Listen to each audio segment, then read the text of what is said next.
Hello, everyone. Peace and blessings to you all. Hope you're having a wonderful day.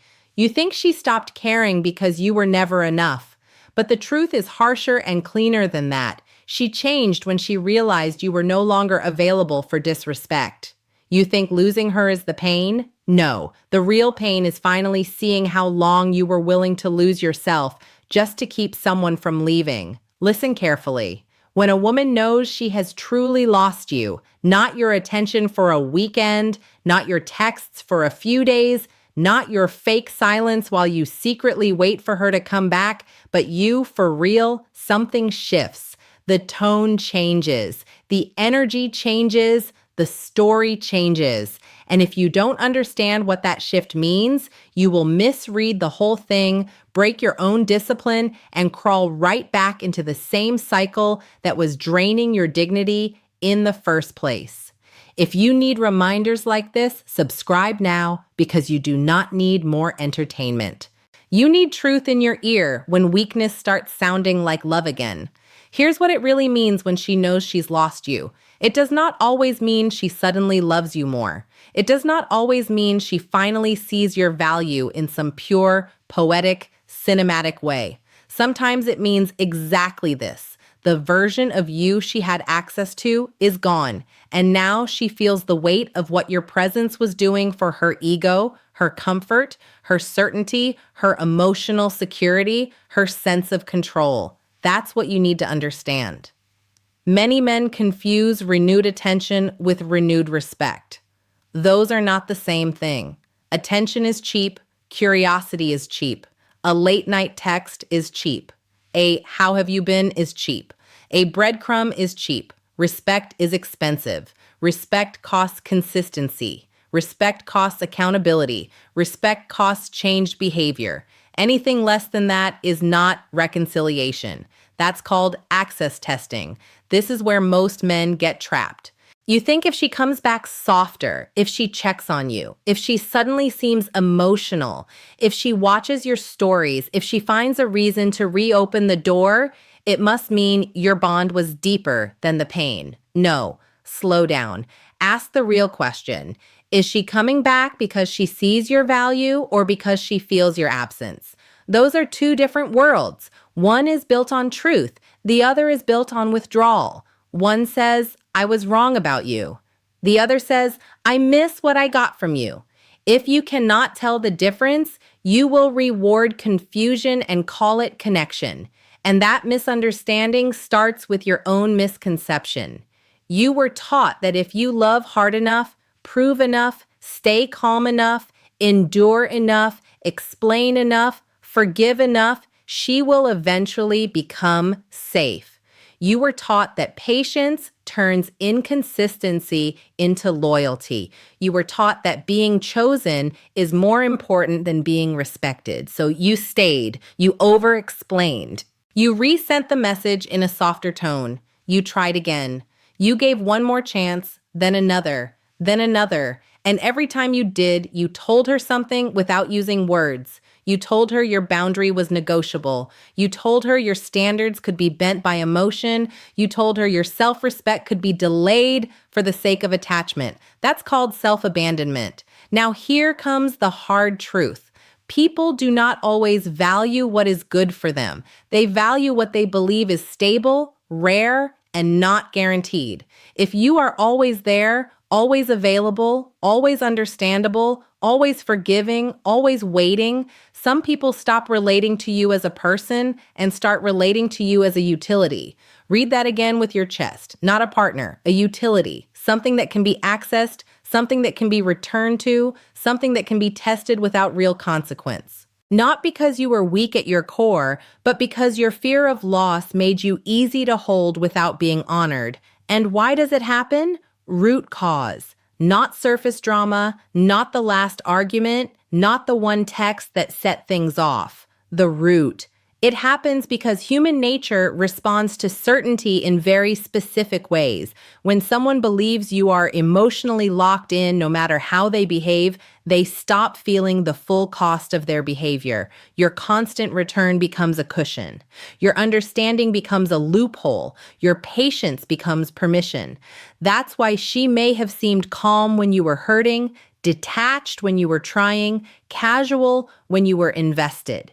She didn't feel the edge of losing you because deep down she believed you would remain. And when someone believes they own your return, they stop respecting your departure. Then the moment comes. You change, not performatively, not to manipulate, not to trigger panic, not to play games. You actually change. You stop arguing for your worth. You stop giving access to someone who keeps mishandling it. You stop offering intimacy where there is no accountability. You stop. You stop. You stop. And for the first time, she meets a version of you that does not bend just because there is history, chemistry, or unfinished emotion. That is when she feels it. Not the drama, the finality, not anger, distance, not noise, silence.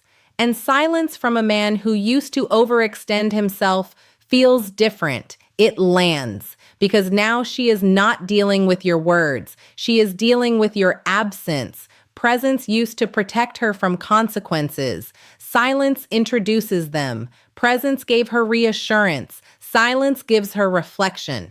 Presence let her believe she still had a place in your emotional world no matter what. Silence forces her to ask whether that place still exists at all. And once that question becomes real, her behavior often changes. Maybe she reaches out gently. Maybe she becomes warmer than she has been in months. Maybe she tries nostalgia. Maybe she brings up memories. Maybe she asks indirect questions. Maybe she suddenly notices the things she ignored when you were available. Maybe she becomes irritated, cold, sarcastic, or strangely emotional. Men get confused by that. They think, if she cared, why didn't she show it before? Because before, she was responding to comfort. Now she is responding to loss. Big difference. That does not make her evil. It makes her human.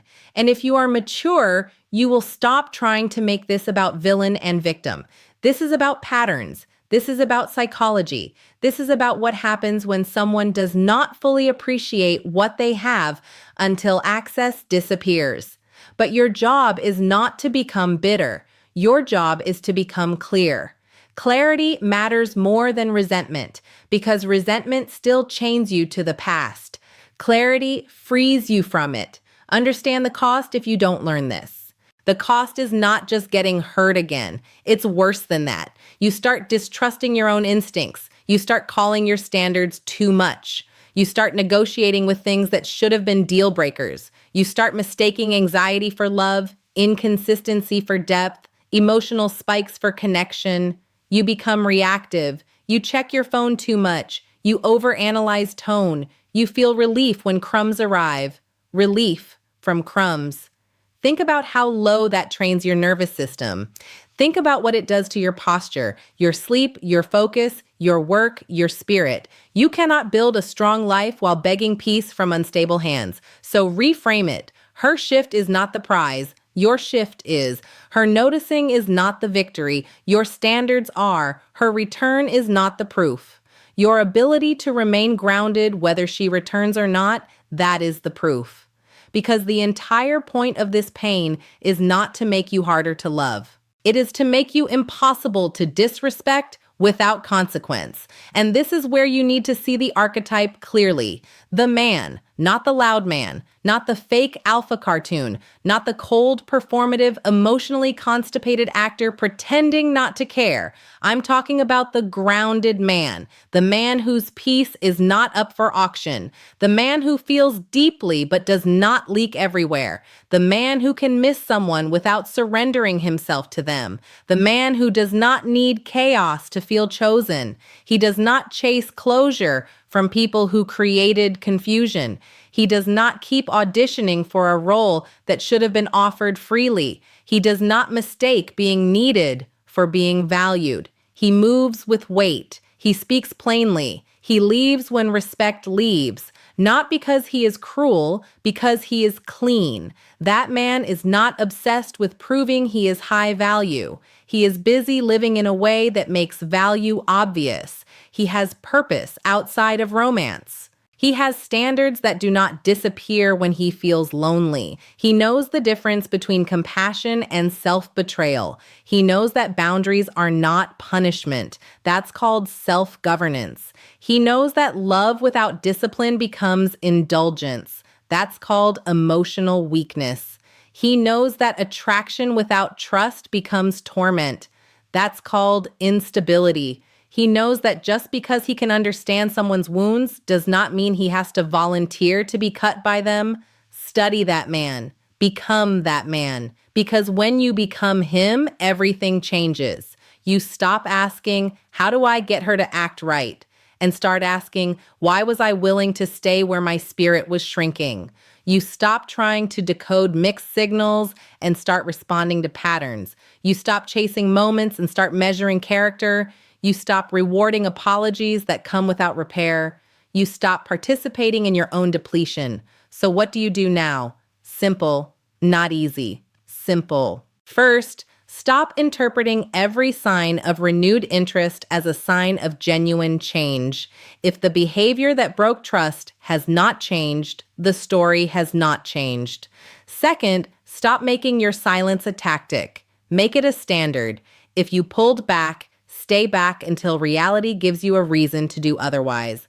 Not words, reality. Third, redirect your energy immediately into training, into work, into sleep, into money, into your friendships, into your mission, into your relationship with God, if that is your path, into the parts of your life that pay you back in strength instead of draining you in confusion. Fourth, clean your environment. Remove the little rituals of obsession. Stop checking. Stop lurking. Stop decoding.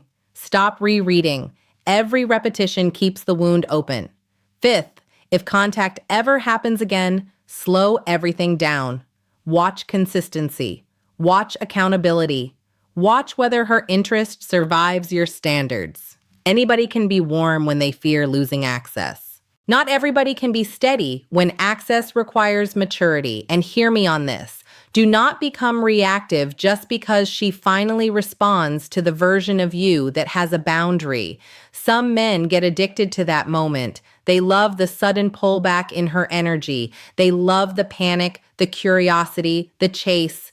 Now they're playing games too. Now they're measuring worth through leverage. That is not growth. That's just the same wound wearing a different outfit. The goal is not to master manipulation. The goal is to master yourself. Because here's another truth. Sometimes when she knows she has truly lost you, she will not come closer. She will go colder. She will rewrite history. She will act indifferent. She will become dismissive. Why? Because your detachment removes her control, and some people would rather devalue what they can't access than face what they mishandled. Don't panic when that happens. Don't rush to defend your name in a courtroom that was never built for truth. Let people protect their ego however they need to. Your life is not a debate. Your peace does not need a closing argument.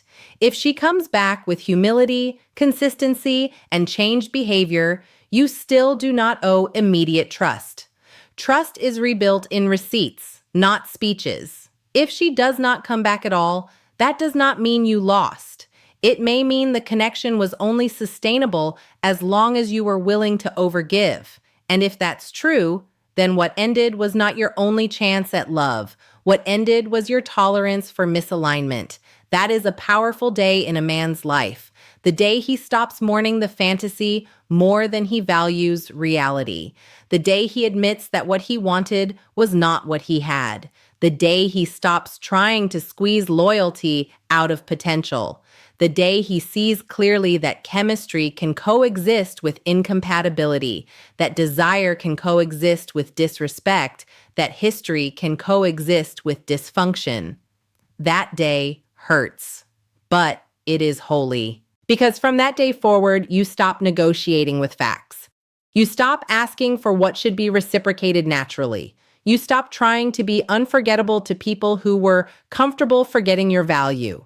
You stop making your heart a waiting room. You become selective, calm, precise. You laugh more. You sleep deeper. You speak less but mean more. You do not need to announce your standards because your life enforces them.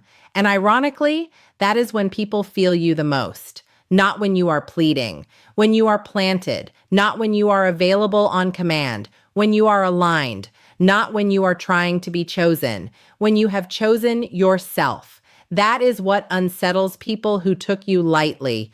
Not your anger, your peace, not your speech, your withdrawal of unnecessary access, not your attempt to make them understand, your refusal to keep explaining what respect looks like. Because once you stop over-explaining, the game changes. They either rise to meet your standard or they fall away from your life. Both outcomes are useful. So if she is treating you differently now that she knows she has truly lost you, don't get drunk on the attention. Get educated by it.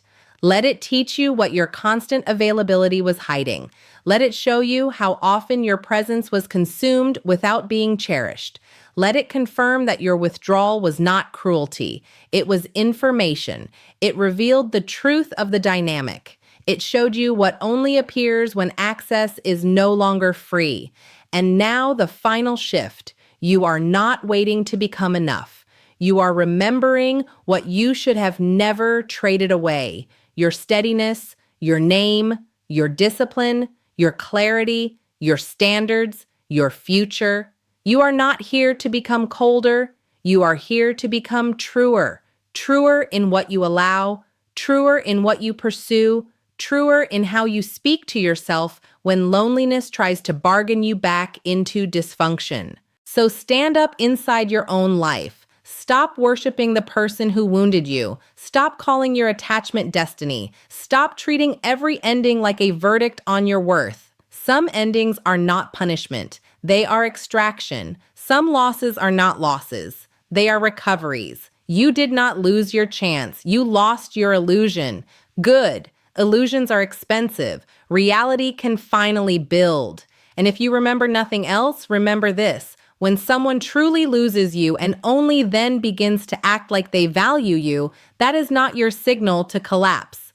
That is your signal to stay awake. Stay observant. Stay rooted. Stay honest. The man you are becoming does not chase what only appears under threat. He builds with what shows up in truth. You are the answer you kept looking for in someone else's behavior. You are the stability. You are the standard. You are the permission to walk away from what diminishes you. You are the protector of your peace. You are the one who decides that love will never again require you to abandon your own dignity just to keep a connection alive. So move different now, cleaner, stronger, wiser. And if you want more of this kind of truth, subscribe, because you do not need soft lies dressed as healing. You need clarity that sharpens you and reminders that keep you from crawling back into what broke you. Stay close to this channel, stay close to this message, and stay close to men who are choosing self-respect over self-betrayal. You are not alone in this. You are just finally waking up. If you enjoyed this video, don't forget to like, comment, and subscribe to my channel for more inspiring content.